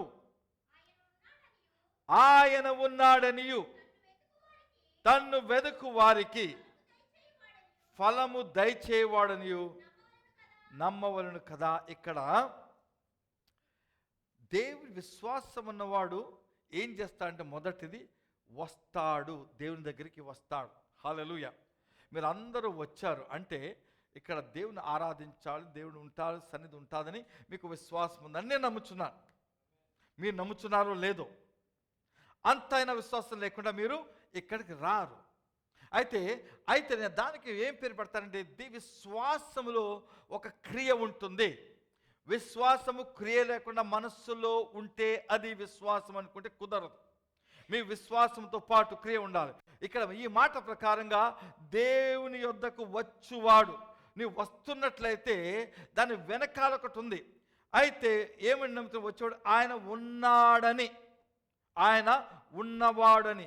నువ్వు లేని దేవుని ఆరాధించలేవు, ఉన్నాడని నమ్ముచున్నావు కాబట్టి నువ్వేం చేస్తున్నావు, ఆయన సన్నిధికి నువ్వు వస్తున్నావు, మనం వస్తున్నాం. తర్వాత తన్ను వెదకు వారికి ఫలము దయచేవాడని నమ్మాలి. రెండు విషయాలు నమ్మాలి. వెదకే వారికి, అక్కడ మీరు ఇంగ్లీష్ చదివే వారికి ఒక మాట కనబడుతుంది చూడండి. అక్కడ must be and he the rewarder of, ఈ లాస్ట్ మాట చదవండి, that he is a rewarder of them that diligently seek. Seek అనే మాటకు అర్థం ఏంటంటే వెదకువారు. అయితే అక్కడ డిలిజెంట్లీ అనే మాట తెలుగులో రాయబడలేదు. మీకు ఎందుకు చెప్తానంటే, ఈ డిలిజెంట్లీ అనే మాట మీకు ఇందాక చెప్పానే, ఆ యొక్క సింహము తనకు ఆకలి వేసినప్పుడు తను ఏం చేస్తుందంటే జాగ్రత్తగా వెతుకుతుంది. ఇంగ్లీష్లో ఉంటాడంటే ఆ డిలిజెంట్ అనే మాట కంటే గ్రీడీలీ అంటే దురాశతో కావలసిన రీతిగా ఆకలి వేసిన ఆహారం కొరకు. మీరు కొన్నిసార్లు చూస్తుంటారు, కొంతమంది ఆకలితో వారు అడుక్కునే వారి యొక్క రెండు రకాల వాళ్ళు ఉంటారు. కొంతమంది అడుక్కుంటారు, విర్రవీగి అడుక్కునే వాళ్ళు ఉంటారు. ఆకలితో ఉండి ఏదైనా కొంచెం నీళ్లు పోస్తే తాగేవారిగా వారు కూడా ఉంటారు. వాళ్ళు డిలిజెంట్లీ ఆ నీటి కోసం ఎవరైనా ఇస్తే నీరు కనీసం తాగడానికి వేచి ఉన్నటువంటి అడుక్కునే వాళ్ళు ఉంటారు. వారి యొక్క అపియరెన్స్ లేకపోతే వారి యొక్క కనబడే విధానం మీరు చూసినట్లయితే మీకు అర్థమవుతుంది డిలిజెంట్ అంటే ఏంటి. లేకపోతే ఆశతో, నిజమైనటువంటి ఆశతో, లోతైన ఆశతో వెదకు వారికి ఫలము దయచేవాడు. హల్లెలూయా. మీరు దేవుని దగ్గర ఫలము పొందుకోవాలంటే మీ యొక్క సాధారణమైన ప్రార్థనలతో మీరు ఫలము పొందుకుంటారని అనుకోవద్దు. మీకు ముందే చెప్పాను, మీకు అన్నీ తెలియాలి. తెలిసిన వాటిని మీరు మీ యొక్క ఆచరణలో పెట్టుకోవాలి. మీరు ఆయనను మరి ఆ యొక్క డిలిజెంట్లీ సీకింగ్ అంటే వెదుకువారు అంటే మరి ఎంతో ఆసక్తితో వెదికే మనసు మీకు ఉన్నప్పుడు ఏం చేస్తారంటే మీ యొక్క అవసరాన్ని బట్టి ఆసక్తి ప్రార్థన వెరిగి ఉంటుంది. పాఠమప్పు చెప్పినట్లుగా ప్రార్థన చేసేవాళ్ళు మనం చాలామంది చేస్తాం. పాఠమప్పు చెప్పినట్టుగా మాటలు అదే వచ్చేస్తాయి. ఒకదాని చక్క మంచి భాషతో మంచి మాటలతో నేర్చుకొని మరి పవర్ఫుల్గా ప్రార్థన చేసేవాళ్ళు ఉంటారు. ఆశ గల వారి యొక్క భాష మారిపోతుంది దేవుని దగ్గర. వారి భాషలో అడిగే ఆయనతో ఆశతో. కొంతమంది మనం ఏం చేస్తుంటే ఉపవాసం ఉండి ప్రార్థన చేస్తాం. మన అవసరతను బట్టి, మన పరిస్థితిని బట్టి దేవుని దగ్గర వెతుకుతూ వస్తాం. వెతుకుతూ వచ్చినప్పుడు ఎలాగ వస్తామంటే, నేను అడుగుచున్నాను కాబట్టి దేవుడు ఒక దినమున త్వరగా నా యొక్క అవసరంను తీరుస్తాడు అని ఆశ కలిగి మీరు అడుగుచు ఆయన తట్టే చూచినప్పుడు, ఆయనందే మీరు లక్ష్యం ఉంచినప్పుడు ఆయన మీ యొక్క ప్రార్థనకు, మీరు అడుగు వాటి కొరకు ఆయన జవాబిస్తాడు. హల్లెలూయా, హల్లెలూయా. ఇందాక మనం పాటలు పాడడం, అడుగుడి మీకు ఇవ్వబడును, తట్టుడి మీకు తీయబడును, వెదకుడి మీకు దొరుకును అనే మాటలు చదివేస్తాం. అయితే అడిగేటప్పుడు ఆసక్తితో మీ యొక్క అడిగే విధానం ఉండాలి. దేవుని తట్టు అపేక్షతో, ప్రభా నీవు లేక నాకు ఇంకెవరు లేరు, నీవే నాకు సమస్తము. యెహోషాపాతు మరి ఆయన మీదకు మరి ఇరుపక్కల నుంచి సైన్యులు 3-4 రాజులు వచ్చి ఒకేసారి వచ్చేసినప్పుడు అతని యొక్క శక్తి చాలదని తెలిసిపోయింది. అతను ఏం చేస్తాడంటే అతను మరి తన రాజ్యాన్ని అంతటికి ప్రకటించి మనం ఉపవాసం ఉండి దేవుని వద్ద సహాయం కోరుకుందాం. ఆయన వెళ్ళి తన యుద్ధాన్ని సిద్ధపరచుకోలేదు, తన ఆయుధాలను సిద్ధపరచలేదు, లేకపోతే వాటి మీద లక్ష్యం ఉంచలేదు. కానీ ప్రార్థన చేయడం అందరినీ పిలిచినప్పుడు వారు తమ పిల్లలతో సహితము అక్కడ వచ్చారని అక్కడ రాయబడి ఉంది. వారందరూ ప్రార్థన చేసినప్పుడు యెహోషాపాతు తన రాజవస్త్రములను కాకుండా సాధారణ మనుషులు వచ్చి అందరితో కలిసి ఆయన తట్టు చూచి, మాకు ఎవరు సహాయం లేరు ప్రభువా, నీవే సహాయము అని తన యొక్క బలహీనతను, తనకున్న లోటును ఒప్పుకోవటమే ఆసక్తితో అడుగుచా. అలాగూ ప్రార్థన చేసినప్పుడు దేవుడు త్వరగా జవాబిచ్చాడు. ప్రవచనం ద్వారా దేవుడు జవాబిచ్చాడు, ఆశ్చర్యకరమైన జవాబిచ్చాడు. నీవు పోరాడే పని లేదు, అయితే యుద్ధంలోకి రా, నిలబడు, నీ సైన్యమంతను తీసుకురా, నా సన్నిధికి రా, నేను జయమిస్తాను. అప్పుడు యెహోషాపాతు బలం తెచ్చుకొని దేవుని స్తుతించు, మొదట స్తుతించే యొక్క సైన్యాన్ని ముందు పెట్టుకున్నాడు. స్తుతించే ఆరాధికులను, లేవీలను ముందు పెట్టుకుని దేవుని స్తుతిస్తూ బయలుదేరినప్పుడు దేవుడు తన దూతల ద్వారా అక్కడ పొంచి ఉన్నటువంటి వారిగా ఉంచి ఆ సైన్యాన్నంతటిని మార్చి వారి నుంచి విడుదల కాకుండా వారి ద్వారా ఐశ్వర్యము కలుగు చేశాడు యెహోషాపాతుకు. హల్లెలూయా. కాబట్టి అడిగేవారు ఆశతో అడగాలి. ఇక్కడ ఇంకొక ఉదాహరణ మీకు చూపిస్తాను. ఇది 2వ రాజుల గ్రంథంలో ఉంటుంది, 4వ అధ్యాయంలో ఉంటుంది. అక్కడ ఉంచుకుందాం. అక్కడ ఉన్నటువంటి పరిస్థితి నేర్పిస్తాను. షూనేమీరు అయినటువంటి యొక్క స్త్రీ ఉంది. ఆ స్త్రీ ఎలీషా ప్రవక్తను గురించి తను ఎరిగి ఏం చేస్తుందంటే, ఆయన ఆ ఊరికి వస్తూ పోతున్నప్పుడు వచ్చే మార్గంలో ఆయన రెస్ట్ తీసుకోవడానికి, లేకపోతే ఒక రాత్రి అక్కడ పండుకొని అక్కడ ఆయన విశ్రాంతి తీసుకోవడానికి తన ఇంటి మీద గది మీద ఒక ప్రత్యేకమైనటువంటి పై గది ఒకటి ఏర్పాటు చేస్తుంది. ఆ గదిలో అతనికి మంచము, ఒక టేబుల్, ఒక కుర్చీ ఇవన్నీ వేసి పెట్టి ఆ రూమ్ ఆయన కోసం ప్రత్యేక పరిచేసి చూపిస్తుంది. అయితే ఎలీషా వచ్చి పోతున్నప్పుడు ఆ రూమ్లో ఉండేవాడు, ఈమె మనకి ఎంత ఆతిథ్యం ఇస్తుంది కదా, ఈమెకి ఏమైనా కావాలా అవసరం ఉంది, నన్ను గెహాజీ అనేటువంటి తన యొక్క సర్వెంట్తో చెప్తాడు. ఆ గెహాజీ ఈమెకి అన్నీ బాగున్నాయి కానీ భవిష్యత్తుకి సంతానం కావాలేమో అంటాడు. అప్పుడు ఎలీషా ప్రవచించి, వచ్చే కాలము వచ్చే సంవత్సరానికి నీకు కుమారుడు పుడతాడు. ఆమె దానితో అలాగ అనొద్దు అని అంటాదనమాట. అయితే కుమారుడు పుడతాడు. కొంత పెద్దోడైన తర్వాత ఒకరోజు అకస్మాత్తుగా కుమారుడు మరణిస్తాడు. మరణించినప్పుడు ఈ స్త్రీ చేసిన పని నాకు ఆశ్చర్యం కలిగిస్తుంది. ఆమె ఏం చేస్తుందంటే, ఆమె ఏం చేస్తుంది, తన భర్తకు లేకపోతే తన ఒడిలో మరణిస్తాడు. దాన్ని చూసి గోల పెట్టేసి అందరినీ కేకలేసేసి ఆమె ఏడవలేదు. ఆమె నార్మల్గా ఉన్నట్టుగా బిహేవ్ చేసి తన భర్తకు, నాకు ఒక పనివాణిని, ఒక గాడిదను పంపిస్తే, ఎందుకంటే నేను దైవజనం చూడాలి, ఎందుకు ఈ రోజున, ఎందుకు ఇది అమావాస్య కాదు, పౌర్ణిమ కాదు, ఇప్పుడు ఎందుకు విశ్రాంతి ఎందుకు వెళ్తున్నాం, నేను చూడాలి అని చెప్తా. అక్కడ ఏమంటుంది అంటే, అన్నీ బాగున్నాయి, పర్వాలేదు, నేను దైవజనం చూడాలి. అక్కడ ఆమె చేసిన పని, ఆ పనికి ఆమెకున్న శాంతికి ఒక సూచన ఏంటంటే, తనకు దేవుని యందున్నటువంటి ఆసక్తి లేకపోతే అపేక్ష. నేను దైవజనం యొద్దకు వెళ్తే ఈ మరణించిన నా కుమారుడు బ్రతుకుతాడు అని అపేక్ష ఉంది.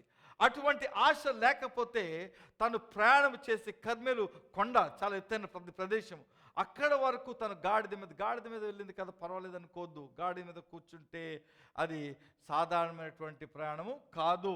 గాడిద కానీ గుర్రం మీద కూర్చుంటే అది ఒక కష్టతరంగా, నడవటం అయితే నడుస్తాయి, దాన్ని కూర్చున్నప్పుడు మన నడుము ఎంతో నొప్పి చేస్తుంది, అనేకమైన ప్రాబ్లమ్స్ ఉంటుంది. దానికి చాలా అలవాటు ఉండాలి, అప్పుడే వాటి మీద కూర్చోగలుగుతారు. ఆమె ప్రయాణం చేసి వెళుతుంది. వెళ్ళి ఇక్కడ చూడండి,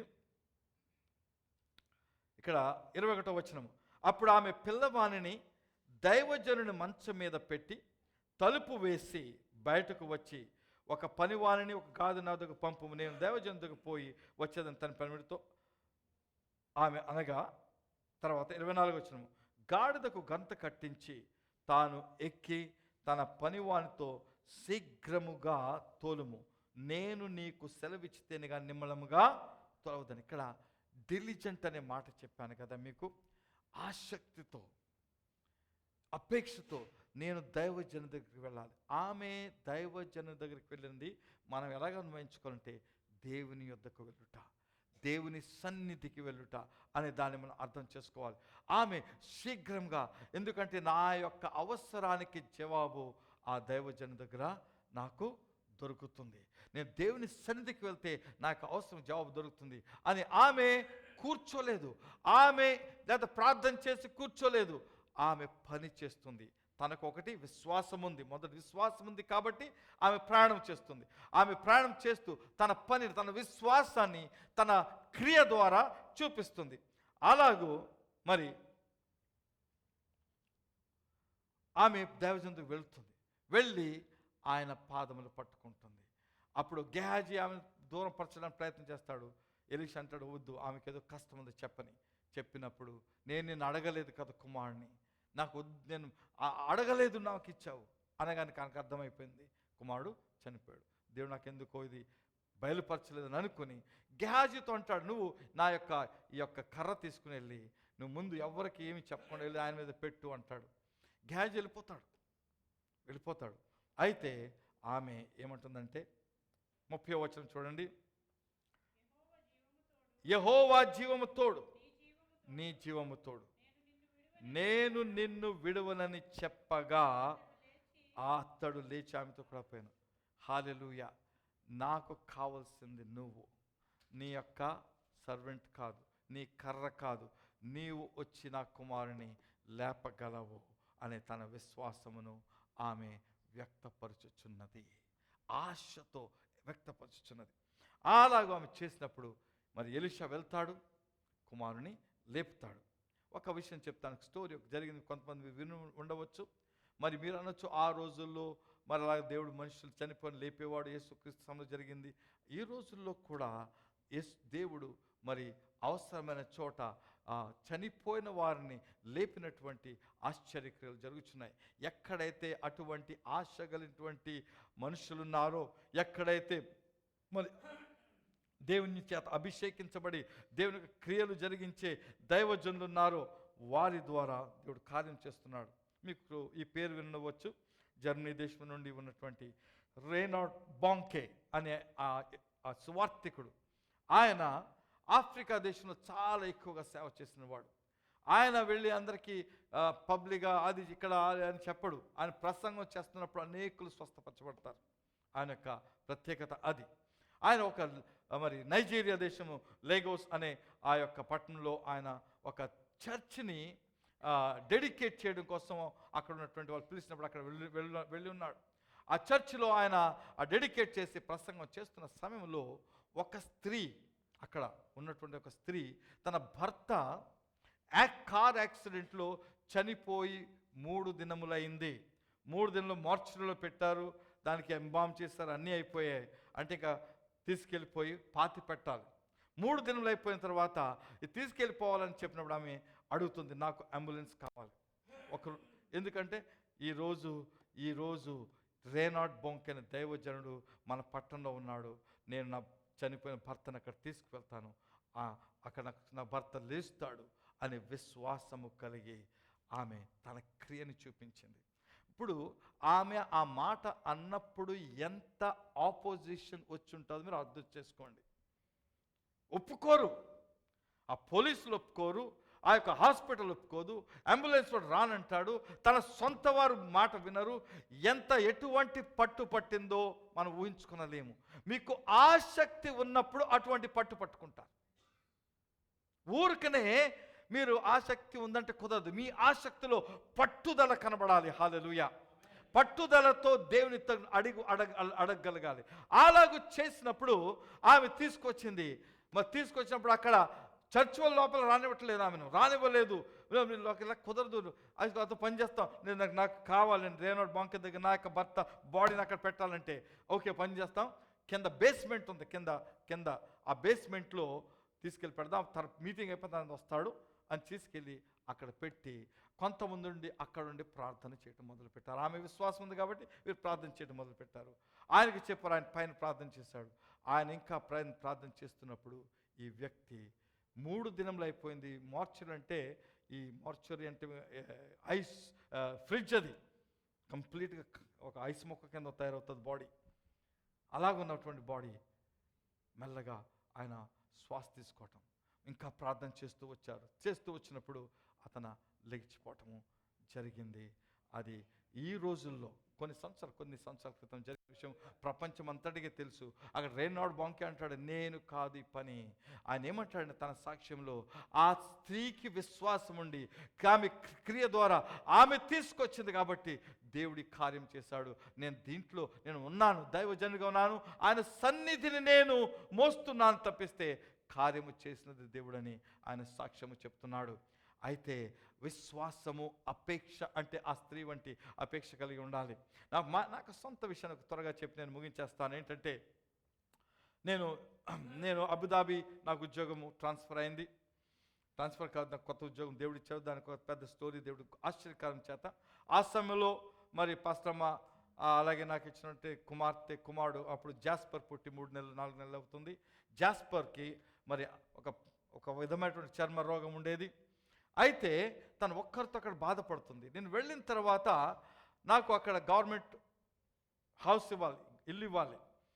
అయితే ఇల్లు వాళ్ళు ఇవ్వడానికి నాకు శాంక్షన్ అయిపోయాయి. అయితే అబుదాబిలో పరిస్థితి ఏంటంటే సెంట్రల్ గవర్నమెంటు, స్టేట్ గవర్నమెంట్ లాగా అక్కడ సెంట్రల్ గవర్నమెంట్కి ఎంప్లాయీస్ ఉంటారు, స్టేట్ గవర్నమెంట్ ఉంటారు. స్టేట్ గవర్నమెంట్ అబుదాబి గవర్నమెంట్ ఇల్లు అలా దొరికిపోతే ఎక్కడ పడితే అక్కడ. నేనేమో సెంట్రల్ గవర్నమెంట్ కాంట్రాక్ట్ నాది. నాకు ఇంటి కోసం వెళ్తే త్వరగా ఇవ్వరు. ఎందుకు ఇవ్వరంటే ఎవరు ఓనర్స్ ఇవ్వరు, వాళ్ళకి గవర్నమెంట్ 1 సంవత్సరం వరకు డబ్బు ఇవ్వదు, అందుకని తొందరగా ఇవ్వరు. నేను ప్రయత్నం చేస్తాను, దొరకట్లేదు. అయితే నేను ఒక నిర్ణయం తీసుకున్నాను. ఆ రోజుల్లో నేను పరిశుద్ధాత్మ చేత నింపబడి పరిశుద్ధాత్మ బాప్తిస్మంలో ప్రత్యేకమైన విశ్వాసంతో మూవ్ అవుతున్నాను. ఆ విశ్వాసం నాకు ఎంతవరకు వచ్చిందంటే, నాకు ఇల్లు వచ్చినా రాకపోయినా అప్పటికే నాకు గవర్నమెంట్ వాళ్ళు నాకు బ్యాచిలర్ అకామిడేషన్ ఇచ్చారు. మేము ఒక 3 బెడ్రూమ్ ఫ్లాట్లో 3 ఉంటా ఉండేవాళ్ళం. నేనేమనుకున్నాను, నేను విశ్వాసంతో పనిచేస్తాను, నా భార్యను పిల్లల్ని తీసుకొస్తాను, ఈ యొక్క బ్యాచిలర్ అకామిడేషన్ తీసుకొస్తాను. నా ఫ్రెండ్స్ వాళ్ళు నాతో ఉన్న వాళ్ళని అడిగినప్పుడు వాళ్ళు ఓకే అన్నారు. నేను విశ్వాసంతో వాడిని తీసుకురావడం జరిగింది.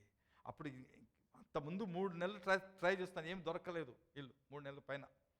అయితే విశ్వాసంతో తీసుకొచ్చినటువంటి 15 రోజుల్లో నాకు ఇల్లు దొరకడం జరిగింది. అక్కడ ఏంటంటే విశ్వాసము ఉండుట ఒకటి, క్రియ చేయాలి. చాలామంది నేను నమ్ముతున్నాను, దేవుడు చేస్తాడని నమ్ముతానంటే కుదరదు. మీరు విశ్వాసంలో మీ క్రియ కనబడాలి. మీరు దేవుని దగ్గర ఏమి కోరుచున్నారో దానికి మీరు చేయవలసిన క్రియ మీరు చేయాలి. ఆ క్రియ చేసినప్పుడు దేవుడు మీ యొక్క విశ్వాసంలో ఉన్నటువంటి డిలిజెన్స్ లేకపోతే ఆ యొక్క ఆతృతను చూసి మీకు జవాబిస్తాడు. హల్లెలూయా. దేవుడు ఎప్పుడు కార్యాలు చేస్తుంటాడు. ఒక్కసారి మీలో కొంతమంది ప్రత్యేకమైన దేవుని యొక్క కృపను పొందుకున్న వారు మీరు ఇక్కడ ఉన్నారు, కానీ మర్చిపోతుంటాం. ఆ విశ్వాసం మళ్ళీ రాదు, ఆ టైంకి అయిపోయింది. కొత్త విషయానికి వచ్చిన మళ్ళీ అదే విశ్వాసం రాదు. మళ్ళీ పెద్ద సమస్య వచ్చినప్పుడు మళ్ళీ సమస్య ఎందుకు వచ్చినప్పుడు ఏదో ఏడుస్తుంటాం. కానీ నా దేవుడు గతసారి చేసిన మేలు చేసిన దేవుడు ఇప్పుడు కూడా మేలు చేస్తాడు. నేను అదే విధంగా ప్రార్థన చేస్తాను, అదే విధంగా ఉపవాసం ఉంటాను, అదే విధంగా ఆయన కోరుతాను అని మీరు చేసినప్పుడు మీకు జవాబు వస్తుంది. విశ్వాసంలో ఉపవాసాలు ఉండాలి, విశ్వాసంలో రాత్రింపగలు ప్రార్థన చేయాలి, విశ్వాసంలో కన్నీటి ప్రార్థన ఉండాలి, విశ్వాసంలో ఆయన అడుగుతూ ఉండాలి. అడుగుడు అందుకే అంటాడు, మీరు అడుగుతూనే ఉండాలి, ఆగకూడదు. ప్రే విదౌట్ సీజింగ్, మీరు మానక ప్రార్థన చేస్తూనే ఉండాలని యేసుక్రీస్తు నేర్పించున్నాడు. అడుగుచూ ఆశతో చూస్తుండాలి. వస్తాదో రాదో కానీ నేను ఇంకో వేరే మార్గం వెతుక్కుంటాను అని మీరు వేరే మార్గాలు చూస్తున్నట్లయితే మీ విశ్వాసం వెళ్ళిపోయింది అక్కడే. ఆర్థిక అవసరం ఉంది, నేను అప్పు చేసుకుంటాను ఎక్కడో అనుకుని మీరు అప్పు కోసం ఎవరినో ఫ్రెండ్ అని వాళ్ళని అడుగుతూ బ్యాంకును చూసుకుంటూ ఉంటే మీ విశ్వాసము వెళ్ళిపోయింది. దేవుడు ఇచ్చే వరకు మీరు వేచినట్లయితే దేవుడు తగిన సంబంధం ఇచ్చి నన్ను దీవిస్తాడు. అయితే మీకు కావాల్సింది ఏంటి? విశ్వాసము, ఆశ, డీప్ డిజైర్, లోతైన అపేక్ష, లోతైన అపేక్ష మీకు లోతైన విశ్వాసం కలుగు చేస్తుంది. లోతైన విశ్వాసము అపేక్షను బలపరుస్తుంది. మీరు రెండు కలిగి ప్రార్థన చేసినట్లయితే మీ జీవితంలో ఏమి కోరుకొనుచున్నారు? మీ యొక్క జీవితంలో మీరు ఆత్మీయ అభివృద్ధిని ఎక్కువగా కోరుకోవాలి. మీ యొక్క ప్రార్థన జీవితం ఇంకా అత్యధికంగా ఉండాలని కోరుకోవాలి. దేవుని యొక్క మహత్కార్యములు చూడాలని, అద్భుతాలు చూడాలని ఆశపడాలి. అద్భుతాలు ఎక్కడో జరగటం కాదు, మీ జీవితంలో, నా జీవితంలో, ఈ సంఘంలో అద్భుతాలు జరగటం మనం చూస్తూ ఉండాలి. అద్భుతాలు చేసే దేవుడు అని పాడి ఉన్నాం కదా, ఆయన అద్భుతాలు ఇప్పుడు నువ్వు చేస్తున్నాడు. అయితే చేస్తున్నాడని మర్చిపోయాం మనం. ఆశ్చర్యక్రియలు చేసే దేవుడు, అద్భుతాలు చేసే దేవుడు ఆయన ఒక్కసారి చేసేవాడు కాదు, తన బిడ్డల ఎల్లప్పుడూ ఆయన అద్భుతాలు కలుగు చేసే దేవుడు. మీరు ఆశగల ప్రాణాన్ని తృప్తిపరుస్తాడని ఆయన మనకు స్పష్టం చేస్తున్నాడు. కాబట్టి ఈ ఉదయకాలము ఆశతో చూసుకుందాం. హల్లెలూయా, హల్లెలూయా. ఇంకా అనేకమైన ఎగ్జాంపుల్స్ అన్నీ చెప్పడానికి నేను చెప్పుండేవాడిని, అయితే మాకు సమయం సరిపోదు. మీరు చెప్పినవి సరిపోతుంది. మీరు ఏం చేయాలంటే ఈ రోజు నుంచి నా ప్రార్థనలో ఆసక్తితో నేను ప్రార్థన చేస్తాను అని ఆశ చూపించాలి. ఆమేన్. హాలు కళ్ళు మూసుకుందాం.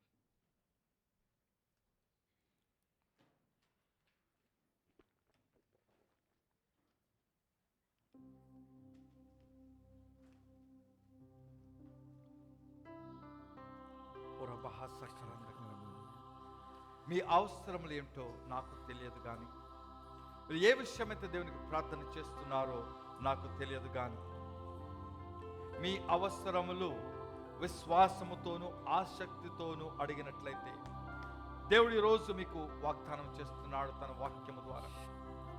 ఆశగల ప్రాణాన్ని నేను తృప్తిపరుస్తున్నానని సెలవిస్తున్నాడు.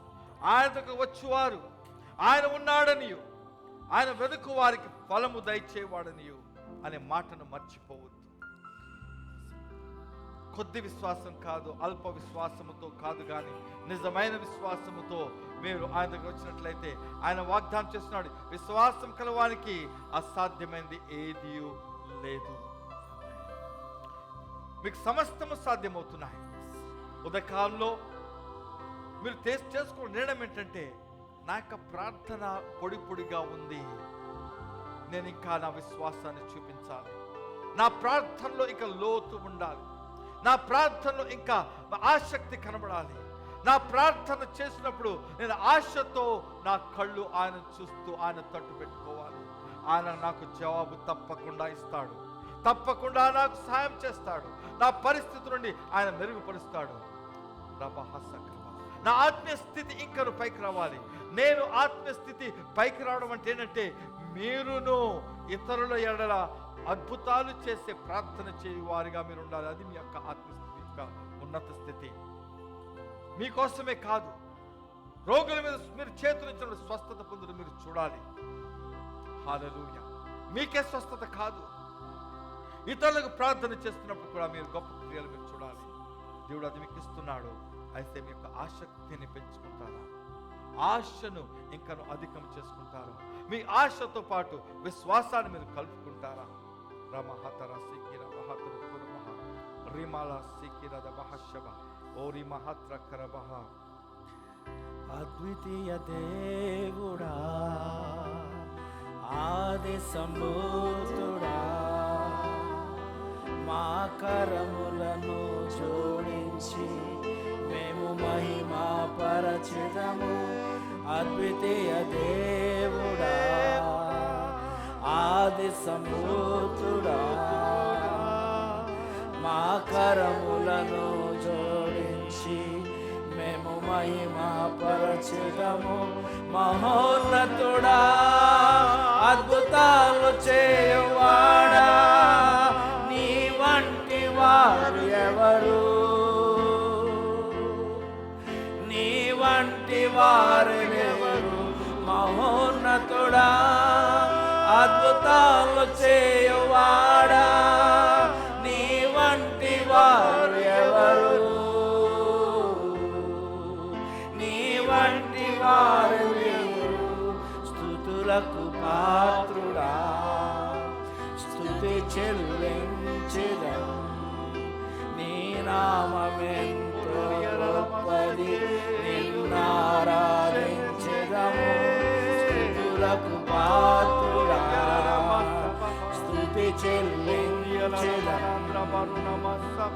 నీ నామమెంతో గొప్పది, నిన్నారాధించెదము.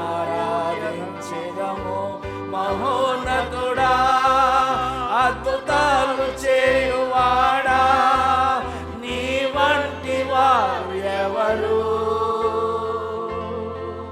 నీ వంటి వారు లేరు.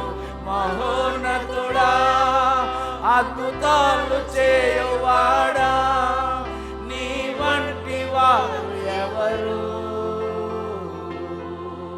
నీ వంటి వారు లేరు.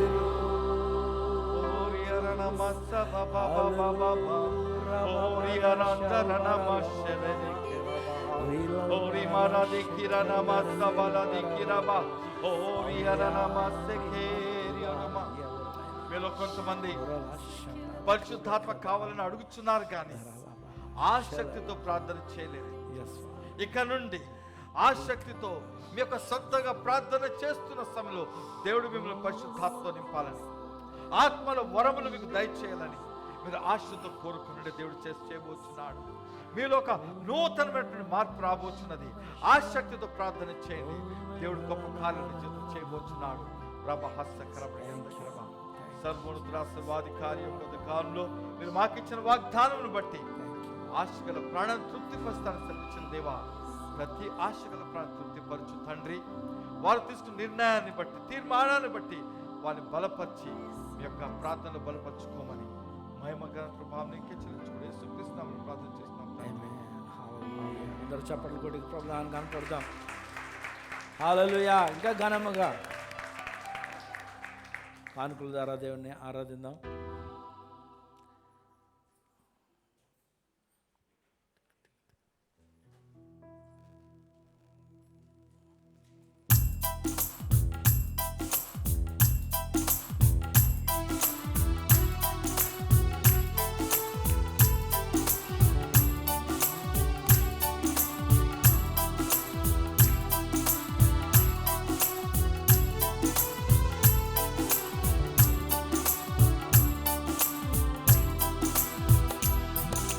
వేలాది నదులంత విస్తార తైలము నీకిచ్చిన చాలునా. వేలాది నదులంత విస్తార తైలము నీకిచ్చిన చాలునా. గర్భఫలమైన నా జ్యేష్ఠ పుత్రుడు నీకిచ్చిన చాలునా. గర్భఫలమైన నా జ్యేష్ఠ పుత్రుడు నీకిచ్చిన చాలునా. ఏడాది దూడలనా, వేలాది పొట్టేళ్ళనా, ఏడాది దూడలనా, వేలాది పొట్టేళ్ళనా. నీవు చేసిన ఉపకారములకు నేనేమి చెల్లింతును? నీవు చేసిన ఉపకారములకు నేనేమి చెల్లింతును? మరణ పాత్రుడనైయున్న నాకై మరణించితివి సిలువలో. మరణ పాత్రుడనైయున్న నాకై మరణించితివి సిలువలో. కరుణ చూపి నీ ప్రేమ మార్గాన నడిపించుము యేసయ్యా. కరుణ చూపి నీ ప్రేమ మార్గాన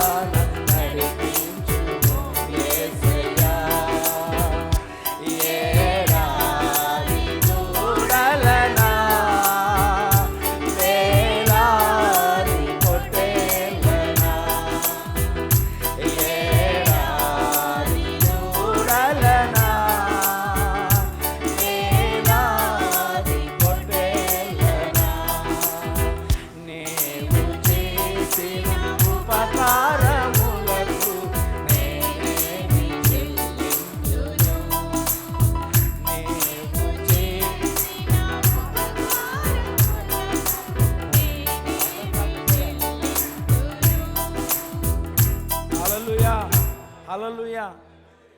మనము మన విశ్వాసం మన రక్షణ వరకు ఉంచుకుంటే మంచిది కదా. ఏమైనా అనుదిన జీవితంలో విశ్వాసంతో, ఆశతో, ఆసక్తితో మనం జీవించాలని వాక్యం చేత బోధించబడి మనం అనేకమైన ఆశ్చర్యకారాలు చూడలేకపోతున్నామంటే కారణము అనుదినంలో చూడుతున్నాం.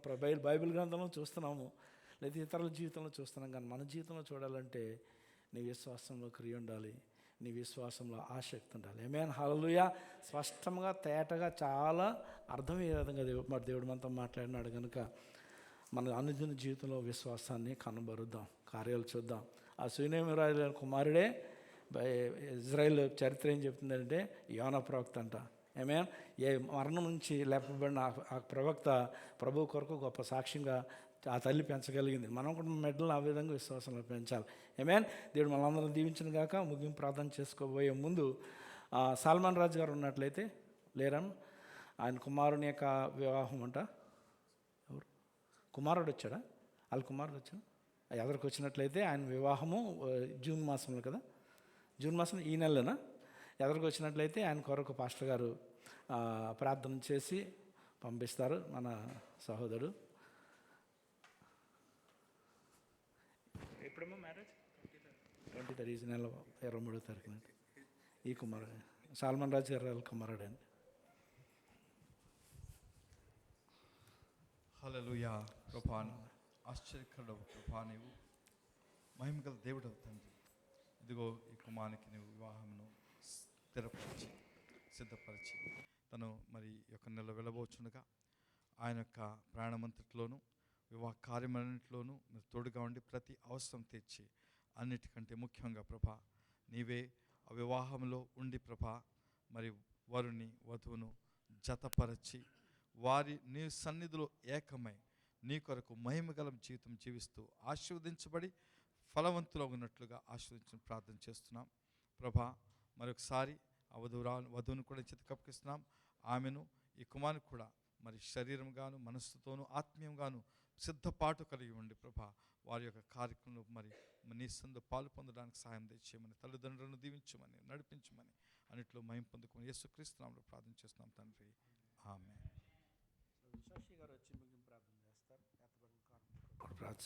ప్రార్థన చేస్తారు. పాస్టర్ మనోహర్ గారు మనకు ఆశీర్వాదం ఇస్తారు. తలలోంచుదాం, ప్రార్థన చేద్దాం. హల్లెలూయా, హల్లెలూయా, హల్లెలూయా. స్తోత్రం నాయన, స్తోత్రం యేసయ్య.